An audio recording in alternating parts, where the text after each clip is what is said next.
Our next inductee is the mighty Hercules.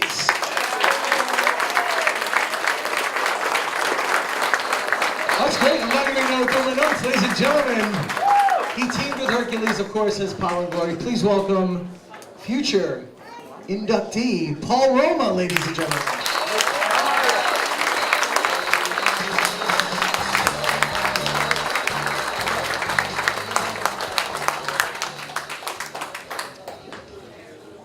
Well, I thought I was coming up here first before Ray, but he swerved me just now.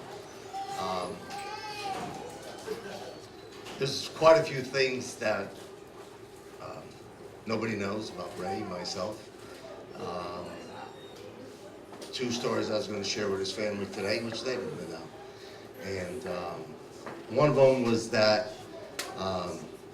Ray and I brought power and glory together with an understanding that we were going to become role models for kids.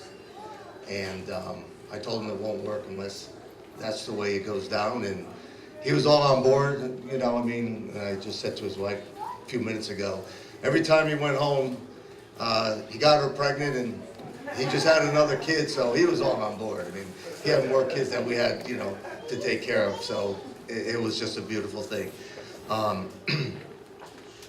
You know, Ray's not here today as far as physically, but he is spiritually. He's always with me. I don't know if, you know, some people think I may be nuts about it, but I still work out with him. He still trains with me, keeps me going.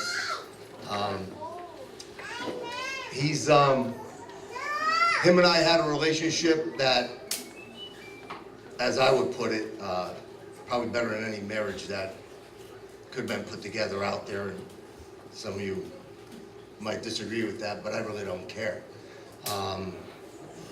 We had one fight, him and I, that probably lasted about 2 hours. And everybody saw it. All the boys saw it, wondering what was going on. Because we got along so well, we never fought, but we did.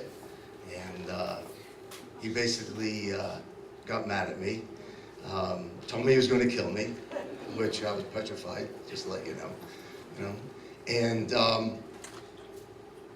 that next morning at breakfast, and I can't say it because a lot of little kids here, but he basically told me to go, you know, myself. And I went and got in the car and we drove to the airport together. And by the time we got off the plane, we were all hugs and kisses and making up. That's the relationship that we had. It was a phenomenal relationship. I don't think anybody could comprehend how we got along. We were a team that couldn't be stopped no matter what the pencils, what direction they were pointing in, and how that was all written down.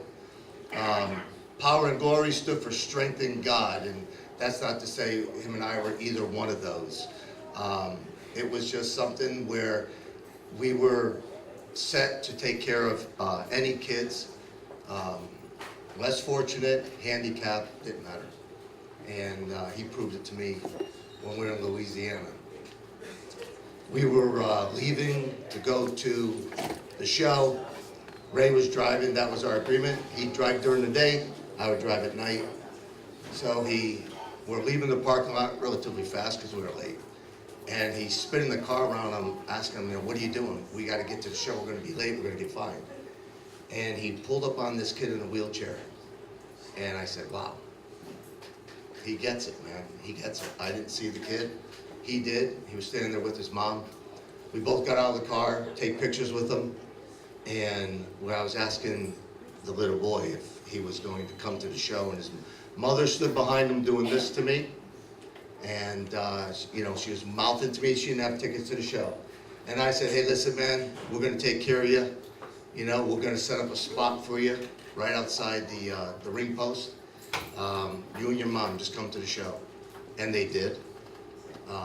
She went ahead to write us a beautiful letter, Ray and myself, saying how great it was that they couldn't get to the show otherwise if it wasn't for us, which is no big deal. But it was a big deal to him. And that's what really matters. So I'm not taking anything away from anybody that's been up here already. What they've preached, and I mean that in the nicest way, I think everything that you said was tremendous, but it was a lot more than that for us. We stayed away from our families, our kids. I think Ray had the longest time on the road without a break till he started missing some of the states he was supposed to be in or showing up in the wrong states. And they realized that they have to give guys time off because it was just too much. I just wish I could really open up all your heads and just pour a little bit of him and how he was and how he thought and what life really meant. And how you could get on the road, get away from your own family, your own loved ones, and you know, go out and make a difference in the world to these other kids. And that's what Power and Glory did. So it wasn't about fame.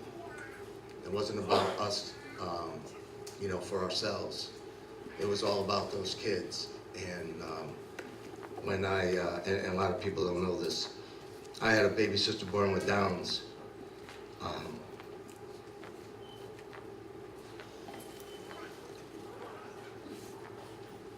I don't cry in front of people, so.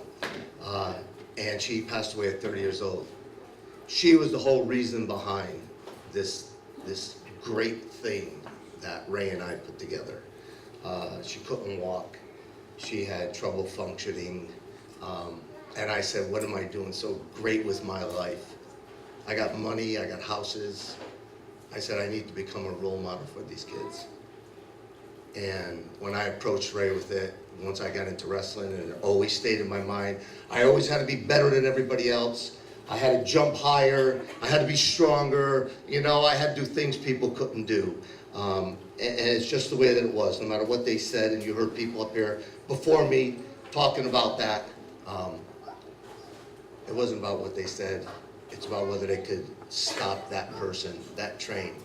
And like I said, when I approached Ray with it, he was just all on board. Ray is a beautiful person. It's a shame that most of you people in there, other than his family, didn't get a chance to meet him and know what he really was about. And he deserves this more than anybody that I've ever met. One of the greatest men, along with my dad, that I've ever met in my life. God bless him.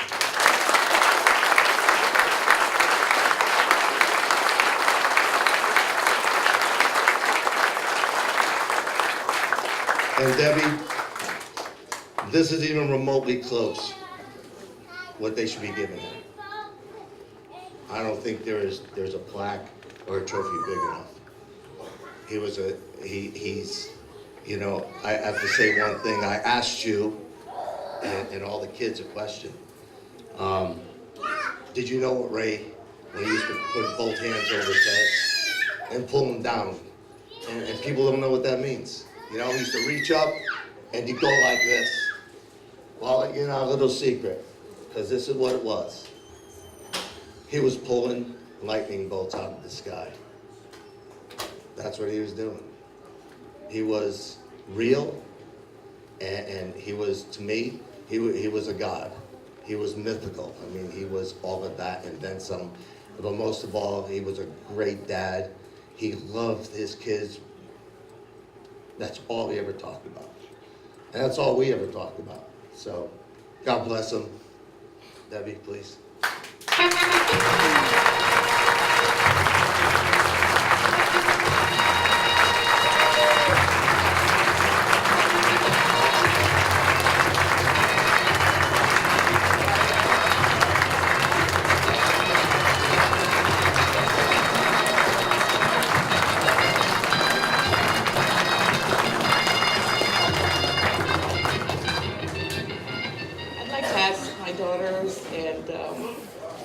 Jeremy to come up,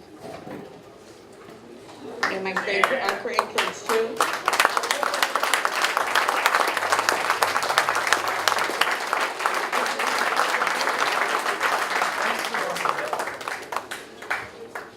So first I'd like to thank Joe for this honor. Ray loved wrestling, and he especially loved wrestling in New England. I also like to thank Paul, because I know he had a big part of getting Ray inducted. He was all about family, he was all about his fans. He enjoyed wrestling, and what came with it, as far as with his fans, he never ever refused an autograph, ever. And we would be, sometimes the girls would get mad because we'd be sitting having lunch or breakfast somewhere, and someone would come up, even from the kitchen, to get an autograph, and he would stop eating, which he didn't like doing because he liked to eat, and would sign an autograph. One particular time we went to Disney World, and they were all excited about, you know, going to see Mickey Mouse, walking around, and we were stopped literally, I mean, every 10 feet. It was, you know, he loved that they enjoyed what he did, and he was grateful that people recognized him. He never took himself seriously. He just loved wrestling. So I thank Joe and everyone and all his fans, and I must say he does deserve this. Thank you.